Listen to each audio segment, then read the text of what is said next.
বন্ধুরা আমি দারুণ জিনিস একটা শেয়ার করছি। দেখুন আমি অনেক জায়গায় দেখেছি মা ঠাকুমাদেরকে মুড়ি ভাজতে, কিন্তু সেটা ভাজতো আমি কড়াইয়ের মধ্যে বালি নিয়ে তারপরে সে বালি দিয়ে মুড়ি ভাজতে দেখেছি। আর এখানে দেখুন আমি সম্পূর্ণ আলাদাভাবে দেখলাম।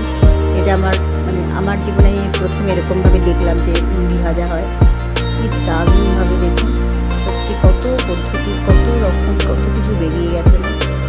কি সুন্দর দেখতে লাগছে। আমি একদম সামনে থেকে দেখেছি তো আমার সত্যিই খুব ভালো লেগেছে। বস্তা বস্তা মুড়ি, আর কত কয়েক সেকেন্ডের মধ্যে মুড়ি রেডি হয়ে চলে আসছে। যাই হোক, এটা আমার খুব ভালো লেগেছে, তাই আমি আপনাদের সাথে শেয়ার করলাম। এটা আমি আমার যে ভাগ্নির বাড়ি গিয়েছি মেদিনীপুর, আমি ওখানে জিনিসটা দেখতে পেয়েছি আর সঙ্গে সঙ্গে এটা ক্যামেরাবন্দি করেছি। শুধু আমি একা দেখবো কেন, তাই ভাবলাম যে একটু আপনাদের সাথেও শেয়ার করি, আপনারাও দেখে নিন। আমার মনে হয় আপনারা খুব কম জনই এরকমভাবে দেখেছেন মুড়ি ভাঙাতে। যাই হোক বন্ধুরা, ভিডিওটা শেয়ার করলাম, কেমন লাগলো জানাবেন।